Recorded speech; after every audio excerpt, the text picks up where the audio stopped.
अब हम बढ़ते हैं अगले पड़ाव की ओर, और मैं जिनका नाम लेना चाह रही हूँ उन्हें दो पंक्तियों के माध्यम से बुलाना चाहूंगी। उनका विषय है फिल्मी गीत एवं गजलों का संसार, जिसकी लेखिका हैं मधु बत्रा जी। वे अपना विचार रखेंगी उसी विषय पे। दो पंक्तियां हैं उनके लिए। आंखों में सपने भरे, पंखों में विस्तार, दर्द शिखा का अनकहा, जीते घर संसार। तो शिखा जी, आपका स्वागत है मंच पे, आप आए। बहुत धन्यवाद रीता जी। और सभी को सबसे पहले बहुत बहुत बधाई इस अद्भुत पुस्तक के लिए।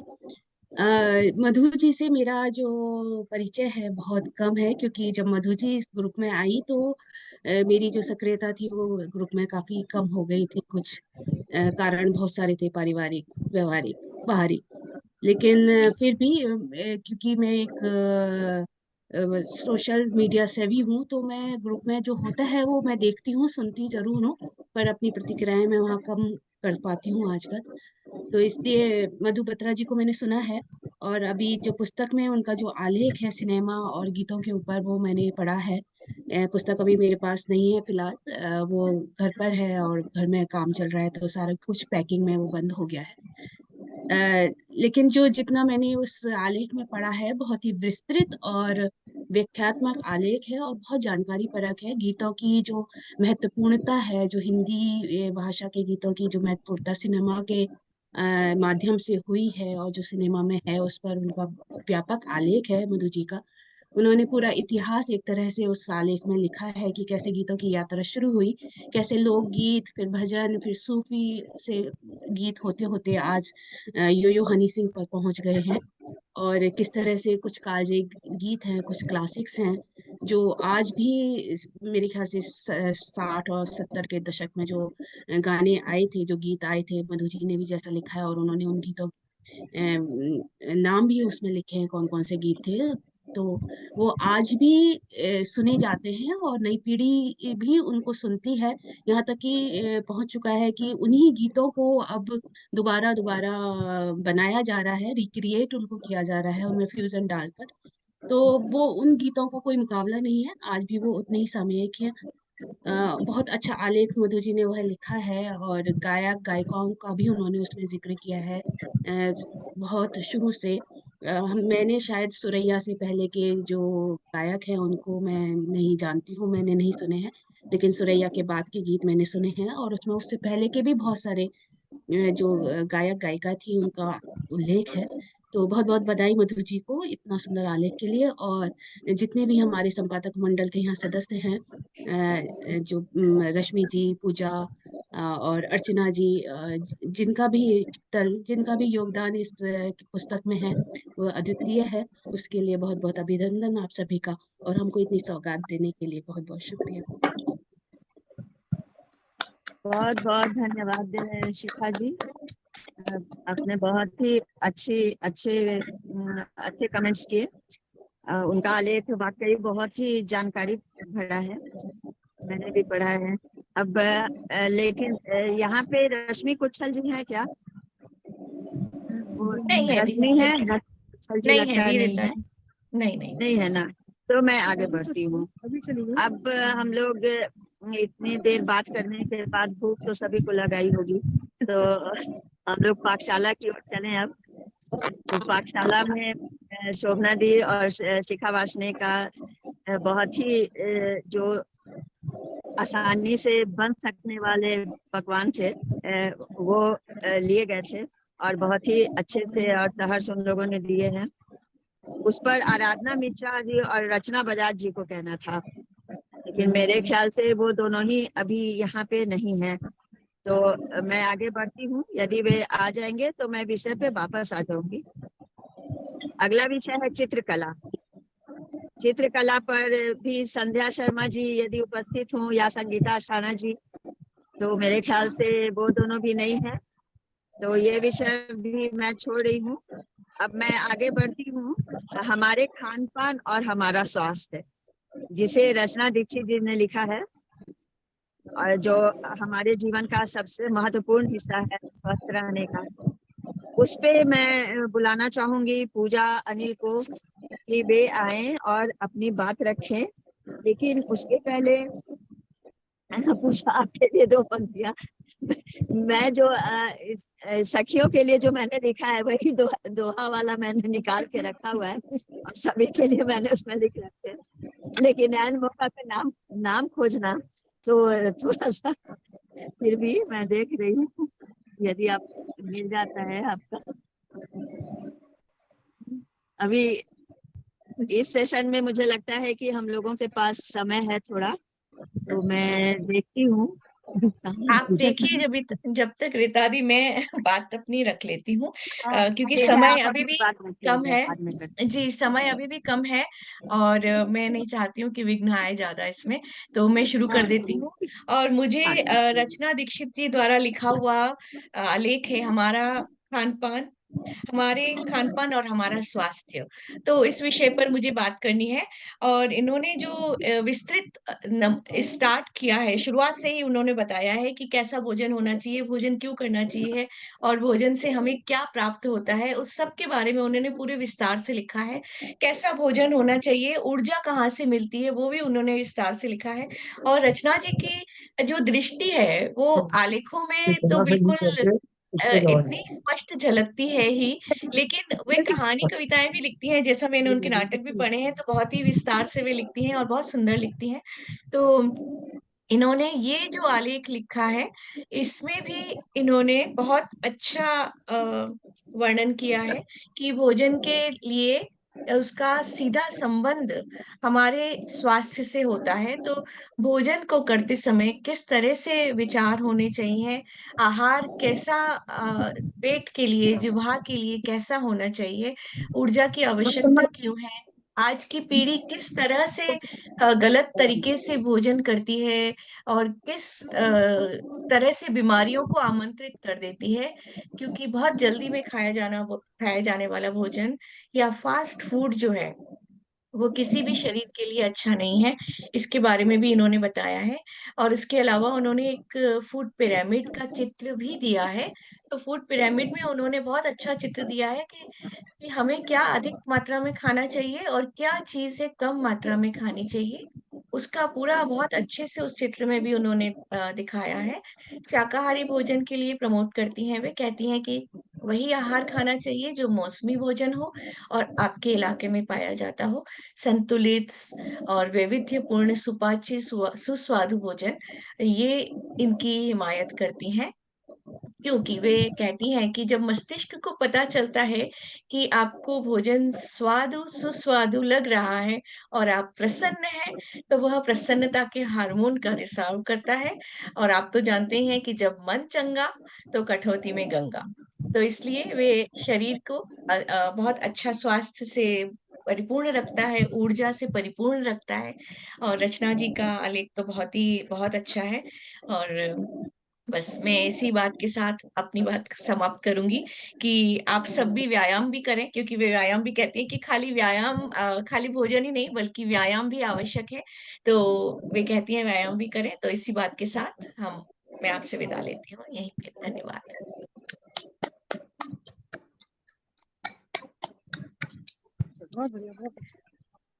बहुत धन्यवाद पूजा। खान पान वाकई बहुत ही अच्छा है, और पढ़ने के बाद प्रेरणा मिलती है कि हमें अपने स्वास्थ्य के प्रति कितना जागरूक रहना चाहिए। पढ़ते पढ़ते हाँ, हम लोग कभी कभी इन चीजों को नहीं समझ पाते हैं। तो पूजा, आपकी दो पंक्तियां मुझे मिल गई हैं, तो वो मैं कही के फिर अगला आमंत्रण देने वाली हूँ। जी जी। बोली है यह है शहद, हो कैसे पहचान, पूजा के हर शब्द से माँ के सुंदर ज्ञान। पूजा, आप बहुत बहुत थैंक यू। धन्यवाद। थैंक यू रीता दी। मंजुला जी का शायद मुझसे पहले था, वो रह गया है। हाँ, उसके पहले पुस्तक और ब्लॉग की दुनिया है। हाँ, जी वो जी मैं कर देती हूँ। जी। हाँ, तो अगला विषय है जिस पर हमारे समूह की बहुत सारी जो लेखिका सहेलियां हैं, उनकी जो पुस्तकें आई हैं उसके बारे में गिरजा जी ने बहुत विस्तार से लिखा है। उनके ब्लॉग के बारे में बताया और उन्हें जो सम्मान मिले हैं। उस आलेख पर वंदना अवस्थी जी और मंजुला पांडे जी को आमंत्रित करना है। तो वंदना अवस्थी जी शायद नहीं जुड़ी हैं, तो मैं मंजुला जी को आमंत्रित करना चाहती हूँ कि वे मंच पे आए और ब्लॉग और सम्मानों की दुनिया पर अपने विचार रखें। वो दिया है, और पता नहीं है। दो पंक्तियां भी मैं अब ढूंढ के रखती हूँ जो मैं बाद में बोलूंगी। अभी आप पहले मंच पे आ जाए। मंजुला जी अभी तक तो थे, अब नहीं दिख रहे इस टाइम। हाँ, अभी मंजुला जी यहाँ पे ना। मंजुला जी पेंटिंग है। पर हाँ वीडियो करके अब दिख रहे हैं। नहीं, मंजुला जी दिख मंजुला रहे जी नहीं अगर है। आप हैं, मंजुला जी आप हैं तो बोलिए। मंजुला जी आप दिख तो रही हैं यहाँ पे, आप आइए सामने, आप वीडियो ऑन करें प्लीज। कुछ नहीं दिख रहा है लेकिन आपकी उपस्थिति दिख रही है।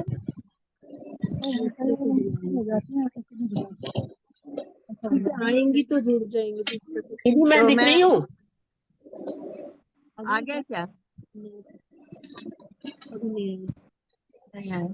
अंजू कह तो रही थी मैं मैं दिख रही हूँ, आगे आप दिख बढ़ूं? रही हैं। मंजुला जी मुझे लगता है ऑन करके कहीं चली गई हैं। नहीं, उनको शायद समझ में नहीं आ रहा है, वे नहीं वो कनेक्ट नहीं हो पा आए रही थे। होगी। वही, कोई बात नहीं, आप रीता दी आगे आगे कर लीजिए, क्योंकि मैं आगे उनको मैं तब बढ़ती तक हूँ। उनसे मैं संपर्क करती हूँ मैं। ठीक है, मैं अगला विषय जो पुस्तक में है वो है रेकी, और हमारी रेकी मास्टर यहाँ पे मौजूद हैं। ये बहुत अच्छी बात है, स्वागत है प्रियंका आपका। और आपके आलेख पर अपने विचार रखने के लिए मैं रश्मि दी को बुलाना चाहूंगी।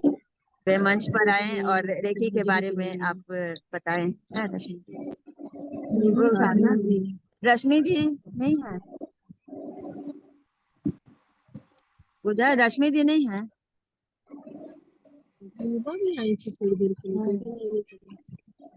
शायद रश्मि दी यहाँ पे नहीं जुड़ी हुई है।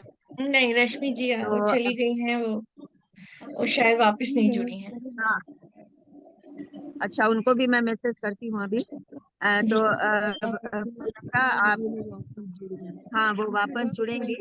अगला है योग पर, जो डॉक्टर मंजुला पांडे जी का आलेख था। योग पर मैं साधना वैद्य जी को बुलाना चाहूंगी कि वे मंच पे आकर कुछ कहें उनके बारे में, और आपकी पंक्तियां मैं अंत में बोलूंगी। तब तक आप मंच पे आए। स्वागत है साधना जी आपका।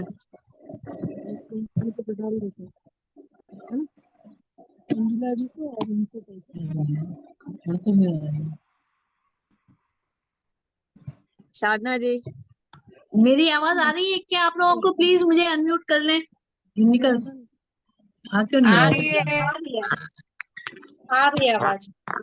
मेरी साधना आवाज दी आ रही है? आपकी बिल्कुल बुलंद आवाज है और बिल्कुल साफ बिल्कुल। सुनाई दे रही चलिए है। तो हाँ, आपको दिखाना चाहती हूँ, ये पुस्तक है मेरे हाथ में।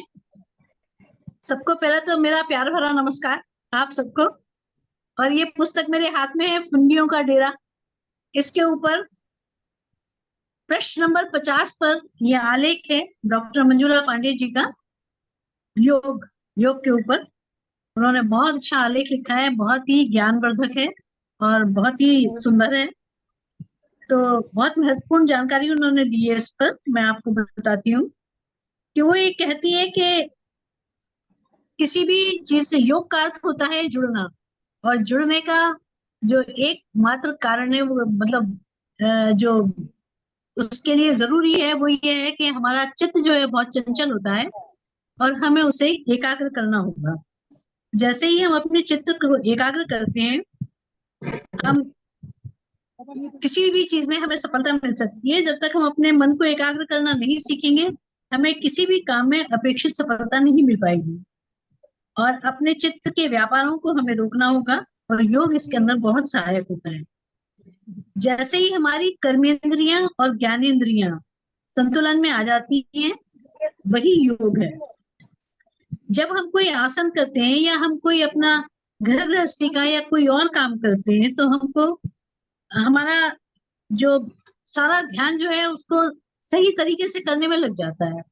और यही एकाग्र होना होता है, चित्त को ध्यान में लाना और एकाग्र करना। यही होता है कि जो हम काम करते हैं हम उसके अंदर पूरी तरह से उसमें डूब जाते हैं, और जब हम करने लगते हैं हमारा चित्त एकाग्र हो जाता है, तो हमारी जो श्वसन प्रणाली है वो भी संतुलित हो जाती है। इस स्थिति में हम अपने सारे शारीरिक एवं मानसिक कष्टों को भूल जाते हैं और स्वस्थ अनुभव करने लगते हैं। जो हमारे दुख दर्द हैं, तकलीफें हैं, परेशानियां हैं, वो सब हमको महसूस नहीं होती है उस समय। और हमारा सारा ध्यान जो है उसमें लग जाता है कि हम जो काम कर रहे हैं उसका निष्पादन बिल्कुल त्रुटिहीन हो और सबसे अच्छा हो। तो हम अपनी किसी भी तकलीफ को नहीं हम महसूस करते हैं, और यही जो है योग है, यही जुड़ना है। हम जिस काम को भी मन लगाकर करने लगते हैं, इसका मतलब है हम उस काम से समग्र रूप से जुड़ जाते हैं। यह जुड़ना ही किसी भी तरह किसी भी काम में हो सकता है। गृहिणी का कार्य हो, गायक का संगीत से जुड़ना हो, किसी रंगकर्मी का पेंट से या ब्रश से जुड़ना हो, जुड़ना बहुत जरूरी है और उसमें पूरी तरह से ध्यानावस्थित होना चाहिए। ध्यान लगाने के लिए विचार शून्य होना पहली शर्त है। यह विचार शून्यता ही जोड़ने का कार्य करती है। यही योग है जो भक्तों को भगवान से, शिशु को माता से, माता को शिशु से और आत्मा को परमात्मा से जोड़ने में सहायक होता है। मंजुला जी स्वयं इतनी छलनी और स्मार्ट है, इतनी खूबसूरत है। लगता है कि योग का प्रभाव और योग के फायदे उन्हें क्या होते हैं, ये उन्हें देखकर हम लोग शायद समझ सकते हैं। और इतने अच्छे आलेख के लिए उनका बहुत बहुत धन्यवाद। उन्होंने बहुत अच्छी बातें बताई, बहुत अच्छी बातें सिखाई। बहुत बहुत धन्यवाद आपका। बहुत बहुत आभार साधना दी, बहुत अच्छा आपने बोला। अब मैं साधना दी के लिए पढ़ूं तो मैं उनके घूमने पर ही लिखना चाहती हूँ, क्योंकि जिस समय मैं ये दोहा लिख रही थी उस समय वो वियतनाम में थी। जा पहुंची है साधना वियतनाम के देश, मनमोहक वर्णन करे जो मिलता परिवेश। हर विषय पर बहुत अच्छा। बहुत बहुत धन्यवाद रीता जी, आपने तो बिल्कुल हमें खुशियों की फुंदियों पे पहुंचा दिया। बहुत बहुत धन्यवाद, शुक्रिया। अब मैं आगे निमंत्रण देना चाह रही हूँ प्रियंका गुप्ता जी को, क्योंकि यहाँ पे शशि दी हैं क्या, भूबा दी अभी उपस्थित हैं। दोबारा लोग नहीं जुड़ पाए बीच में, एक बार जब डिस्टर्ब हो गई थी ना उसके बाद से नहीं जुड़ पाए थे।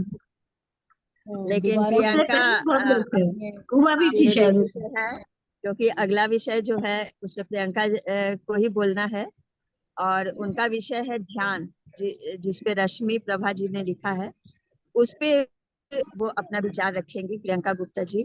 तो प्रियंका जी मंच पे आइए, आपकी पंक्तियां फिर मैं बाद में ही बोलूंगी, पहले आप आ जाए।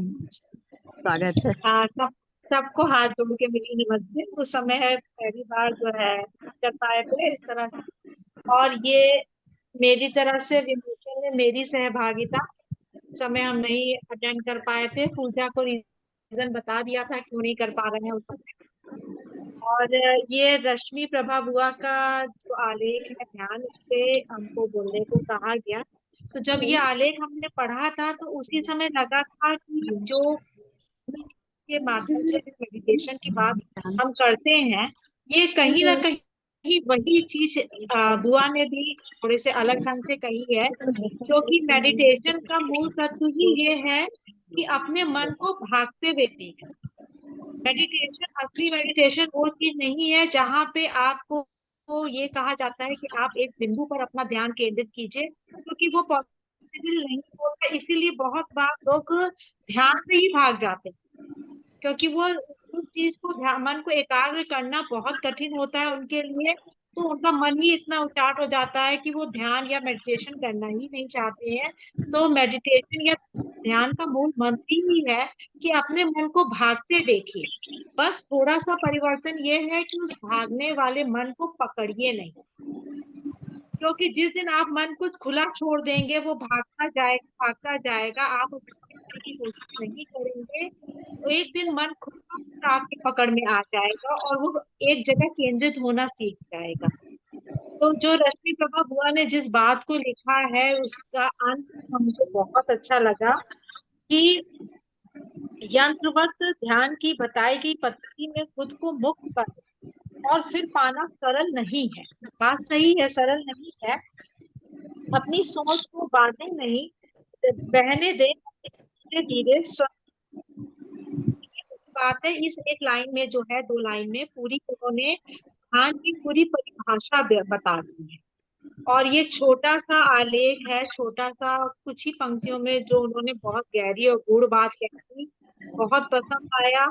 और कहीं ना कहीं मेरी रुचि का ये लेख था। सभी का रचनाएं से बहुत अच्छी हैं। एक अनोखा ही संग्रह है। जिस दिन मेरे हाथ में आया था उसी दिन पहला मौका पाते ही ये पढ़ डाला। हाँ, इस पे अलग से शायद हम लिख के फेसबुक पे पोस्ट नहीं कर पाए थे, उसके लिए माफी। लेकिन जो खुशी मिली, जो पढ़ के लगा कि ये सारी चीजें, सारे लोग हमेशा के लिए इस एक किताब के माध्यम से जो है, इस अमूल्य धरोहर के माध्यम से हम लोग के साथ मौजूद रहे। ये चीज जो देने वाली है। और सबके रुचि का अलग अलग लेख पढ़ना, अलग अलग चीजों को वो करना, तो बड़ा मजा आया कुल मिला के।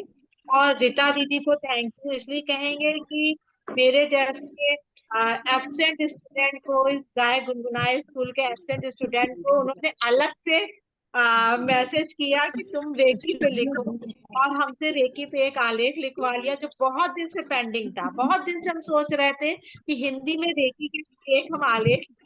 तो उसके लिए रीता दीदी का बहुत थैंक यू, पूजा का बहुत थैंक यू। पूजा हमेशा इस बात का ध्यान रखती है कि ग्रुप से रिलेटेड कोई भी इम्पोर्टेंट सूचना हो तो वो जानती है कि ये गायब ही रहती है ज्यादातर ग्रुप में, तो वो हमको एक अलग से मैसेज कर देती है, जैसे ये आज की मीटिंग का। तो वो मतलब उसके लिए पूजा को थैंक यू, अर्चना बुआ को थैंक यू, क्योंकि अर्चना बुआ ने एक आलसी बच्चे को हमेशा, अपनी भतीजी को जो है, इस ग्रुप से सबके बीच बांधे रखा। कभी उन्होंने जाने नहीं दिया, झेला हमको, उसके लिए थैंक यू। बाकी जितनों को हम बुआ कहते हैं सबको थैंक यू। गिरजा बुआ, वंदना बुआ, रश्मि प्रभा बुआ, सबको थैंक यू। मेरी सखियों को थैंक यू। अंजू को इसलिए कि अंजू जी से मेरा कोई परिचय नहीं था, लेकिन सोना नहीं है बस। हाँ, मतलब एक उदास से मोमेंट में अंजू जी ने इतना हमको मॉरल सपोर्ट दिया, उसके लिए उनका थैंक यू। और पूरे ग्रुप का थैंक यू। जो छोटे हैं उनको बहुत प्यार, जो बड़े हैं उनको हाथ जोड़ के नमस्ते। और बहुत अच्छा लगा ये मीटिंग में आके आज। और आप लोग को जितना सुन रहे हैं अच्छा लग रहा है। तो मत जाना किससे अब। नहीं, कोशिश रहेगी कि जब भी कभी इस तरह के मीटिंग या इस तरह के उसका हो तो हम पार्टिसिपेट जरूर कर पाए। और आप लोग के आशीर्वाद, आज जो हम कारण से नहीं शामिल हो पाए थे, एरोमा थेरेपी की क्लास ले रहे थे एक्चुअली, वो बहुत पहले से कमिटमेंट था आज उस स्टूडेंट का क्लास लेना। और आप सबके आशीर्वाद से एरोमा थेरेपी पर भी हमने एक अपनी बुक लिखी है जो अपने स्टूडेंट्स को हम देते हैं। तो बस लगा कि वो बात भी शेयर कर ले यहाँ पे। एक बात तो मैं कह रही हूँ कि जो बहुत पुस्तक के बढ़िया बारे में प्रियंका। नहीं लिखा वो लिख के भेज थैंक यू। दीजिएगा, तो ब्लॉग पर लगा रहे हैं। क्या चीज तो हुआ? जो आपने पुस्तक के बारे में लिखा नहीं है वो लिख दीजिएगा। तो ये वो आप जो जो जिसने जिसने लिखा है वो सब अपने गाँव गुनगुनाओं के ब्लॉग पर लगा रहे हैं, तो उस पर आपको जो भी होना है। ये जो अभी बोला है ये नहीं अभी नहीं, नहीं, अर्चना दी जो बाद में इससे बात कर लेंगे, समय की सीमा कोई है बात अभी नहीं, भी। हमें हमें हमें कोई ना कोई बता ही देगा। हमको हाँ बता देंगे तो। के बाद में जी जी बता जी देंगे, आगे जी बढ़ा जी। ठीक ठीक, तो बहुत बहुत थैंक थैंक धन्यवाद यू, यू। प्रियंका, और बहुत थैंक बहुत यू। आपका वो जो टॉपिक मिला अभी बोलने के लिए बिल्कुल रेकी से ही रिलेटेड था, रेकी से संबंधित था, तो वो आप बहुत अच्छे से समझ पाई और उस पर आपने बहुत अच्छे विचार रखे। अब मैं आगे बढ़ना चाहूंगी समय को देखते हुए। रीता दी, अ, गुबा यही है, शशि जी, उनका भी वक्तव्य है। वो हाँ, तो ध्यान पे रश्मि प्रभा जी का जो टॉपिक है ध्यान, उस पे गोबा दी को भी बोलना था। तो यदि वो आ चुके हैं तो आपका स्वागत है शशि दी मंच पर। आ आप चुकी आए हूँ। और क्या आप सुन ध्यान सकते हैं विषय पर मुझे? अपना विचार रखिए। क्या आप सुन सकते हैं? जी बिल्कुल। जी। Okay, thank you. और बहुत देर से बहुत युद्ध लड़ने पड़े भाई ज्वाइन करने के लिए। मेरे को भी।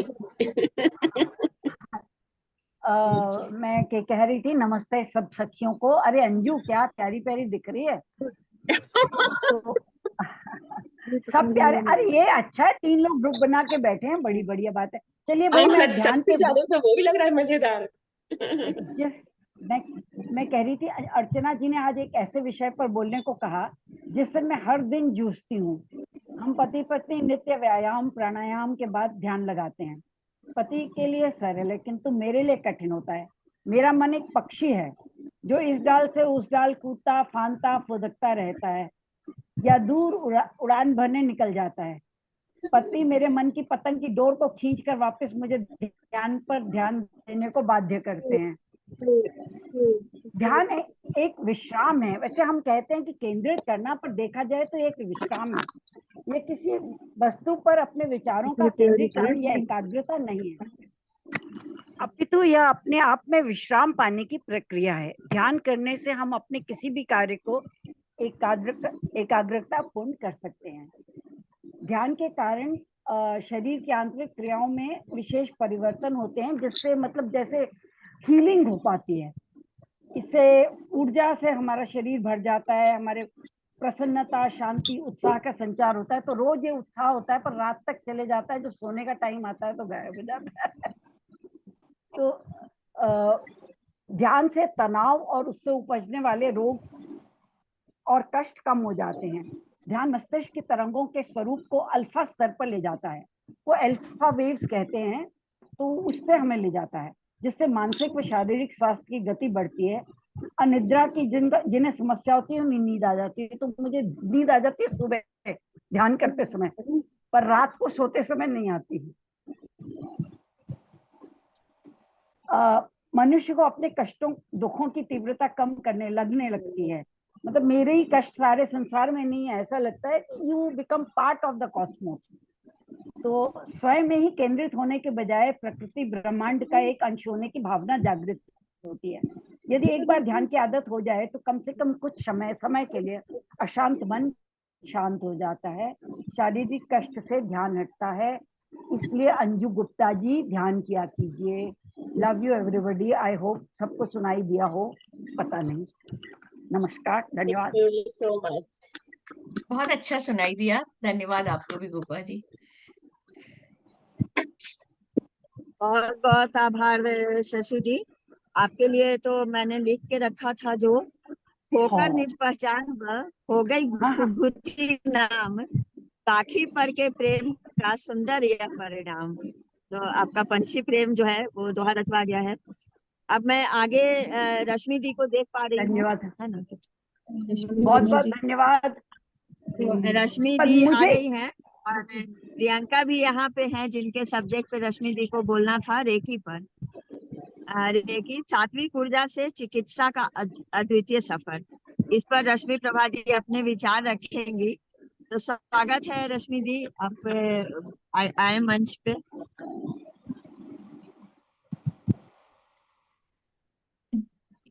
वीडियो ऑन कर ले, उनका वीडियो ऑफ है। नहीं, वीडियो हाँ, दिख रहा है, दिख रहा है वीडियो। नमस्ते सबको। बीच में मैं चली गई थी, काम आ गया था, उसके बाद सबका कॉल आ रहा था, तो देखते हुए भी मैं नहीं उठा पा रही थी। फिर सोचा कि नहीं, आ ही जाती हूँ।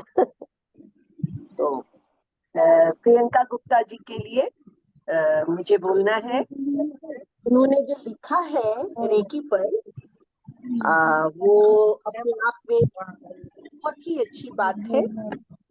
आजकल की दौड़ की जिंदगी में इसका बहुत महत्व हो गया है। पहले भी था, पहले तो इतनी परेशानियां नहीं थी तो आपस में लोग सुलझा लेते थे। बीमारियां भी थी तो इस तरह की नहीं थी कि वो लाइलाज बन जाए। तो ये रेकी बहुत खूबसूरत माध्यम है जो ध्यान के साथ ही शुरू होता है। और हम ध्यान करें या रेकी करें, उसके लिए है कि आपका स्वभाव वो बहुत सात्विक होना चाहिए। नहीं तो आप किसी की रूह में उतर के उसके लिए कुछ भी नहीं कर सकते हैं। तो जो करते हैं, मैं सोचती हूँ कि उनके पास इतनी सकारात्मकता होगी और किस तरह, क्योंकि जब हम किसी के लिए नेकी करते हैं तो निरंतर उसके लिए ध्यान में होते हैं, निरंतर उसके लिए दुआओं में होते हैं। तो ये बहुत ही अच्छा कार्य है जो प्रियंका गुप्ता जी कर रही हैं और बड़े बड़े ही खूबसूरत शब्दों में उन्होंने समझाया है, जो सब लोग पढ़ेंगे तो बहुत अच्छा लगेगा और उसके बारे में उनके द्वारा ज्यादा विस्तार से लोग जान पाएंगे।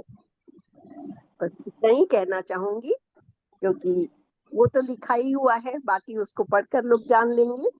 जो उन्होंने बहुत अच्छा लिखा है, प्रियंका गुप्ता जी को बहुत बहुत शुभकामनाएं इसके लिए। थैंक यू बहुत बुआ, बहुत आभार लक्ष्मी जी, थैंक यू। आप आए और आपने इस विषय पर अपने विचार रखे। अब मैं आगे बढ़ती हूँ।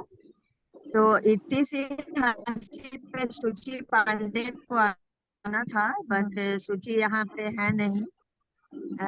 तो अब मैं उसके आगे का विषय लेती हूँ। नहीं, मधु बत्रा जी खुशी को की बोलना बात है के लिए डिजिटल आर्ट और हाइकू पर। जी जी रीता दी, मधु बत्रा जी को बुला दीजिए, क्योंकि बस अब वही उनके बाद उनका ही आएगा, तो उन्हीं को बुला लीजिए अब हाँ, सीधा। तो मधु जी आए मंच पे, आपका बहुत बहुत स्वागत है। शीतल माहेश्वरी जी द्वारा रचित जो डिजिटल आर्ट वो स्वयं बनाती हैं और उस पर उन्होंने हाइकू भी रचा। तो उस पर इस पुस्तक में एक विषय ही बन गया है। तो मधु बत्रा जी आप आए और उनके चारों हाइगा, हम लोग जो अपने शब्दों में बोले, तो जब चित्र पे लिखते हैं तो उसको हाइगा बोलते हैं। तो उनके डिजिटल आर्ट और हाइकू को मिला करके आप अपने विचार रखें। स्वागत है मधु जी। नमस्कार मेरी प्यारी सखियों, आवाज आ रही है आपको मेरी? बिल्कुल आ रही है। अरे थैंक यू। सबसे पहले तो सबका इतना धन्यवाद, सबके साथ जुड़ के सच इतनी भाव विभोर हो गई हूँ मैं, तो बिल्कुल क्या होता है, स्पीचलेस हो जाते हैं, शब्द ही नहीं मिलते हैं कई बार अपनी खुशी बयां करने के लिए। और वाकई ये पुस्तक है, वाकई मैं तो कुछ भी नहीं थी, कभी कुछ लिखने का कभी सोचा भी नहीं था मैंने। तो रीता जी ने एक मौका दिया, कुछ लिखा, विचार तो चलते रहते थे दिमाग में कि कुछ लिखें, कुछ ताना बाना अपना विचारों का करें, लेकिन उनके अवसर देने से कुछ एक दिशा मिली, थोड़ा सा लिखा और बच्चे इतना खुश हुए देख के। तो सभी का किताब को जो भी सभी ने योगदान जो दिया है उसके लिए बहुत बहुत बहुत शुक्रिया। और वाकई में आप सब लोग तो आपस में मिलते रहे हैं, लेकिन मैं शायद पहली बार आपसे मिल रही हूँ, तो इसलिए और भी ज्यादा खुशी काफी मुझे लग रही है।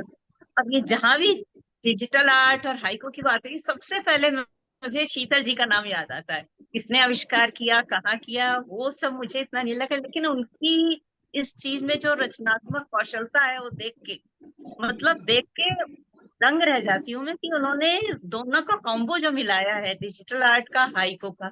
डिजिटल आर्ट पहले तो हम वही पेंटिंग देखा करते थे जो ट्रेडिशनल अपना देखी और फिर दिया। अब आजकल इतनी डिजिटल टेक्नोलॉजी से इतनी वो कला की विधा आगे बढ़ चुकी है, और उसपे उनकी कल्पना की उड़ान और उतना गहराई लिए हुए होता है उनका, उनकी जितनी तारीफ की जाए शीतल जी की कम है।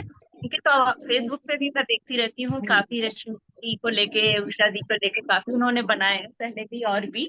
तो वाकई कई कई बार देखो मन नहीं भरता उसमें।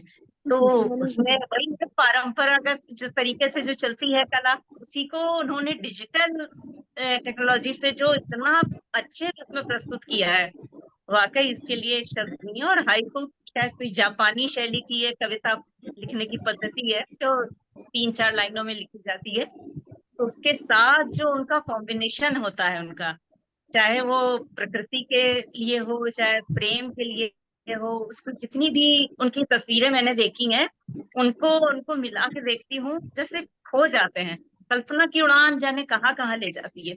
और वाकई मैं सोचती रहती हूँ, वाकई उनकी सृजनशीलता देख के कि वाकई में कितना उनके अंदर, कितनी प्रतिभा, कितने प्रतिभाशाली है वो, वाकई में देख के तो बहुत ही मुझे लगता है कि कितना भी उनका देखो है, हाइकू का भी उनका वो, और ये डिजिटल आर्ट का भी। और इसमें कितनी असीमित आज का संभावनाएं बढ़ गई हैं, और उनका कहाँ कहाँ तक आगे तक का वो कितनी उनकी कल्पना जुड़ान कहाँ कहाँ तक ले जाती है हमें, हो जाता है इंसान। पहले वो एक रखा करती थी फेसबुक पे कि कोई एक आया, जैसे कोई पिक्चर दिखाई कि आप सोचिए कौन सा गाना आपके दिमाग में आ रहा है, और सब हम लिखते थे इधर। तो देख के लगता है वाकई क्या होता है कि एक बार किसी के टैलेंट के लिए, प्रतिभा के लिए शब्द ही कम पड़ जाते हैं। तो उनको लिए बहुत बहुत उनको मेरे एक तरह से नमन है उनको कि इतना अच्छा कलाकार होते हुए भी वो कितना मतलब सबके लिए कितनी डाउन टू अर्थ, और बहुत ही, और सभी सखियों के लिए बहुत ज्यादा मुझे लग रहा है। क्या कहते हैं, कभी दीप्ति नवल ने कहा था कि जब बहुत कुछ कहने का मन होता है ना, तो कुछ भी कहने का मन नहीं होता। तो एकदम जैसे शब्द नहीं मिल पाते। और वाकई आप सबका साथ मिलके तो हम सब एक परिवार ही हैं, जैसे फुनगियों पर डेरा, ये जो एक लगता है कि पुस्तक पे, तो बिल्कुल वही गाना याद आता है कि हम पंछी एक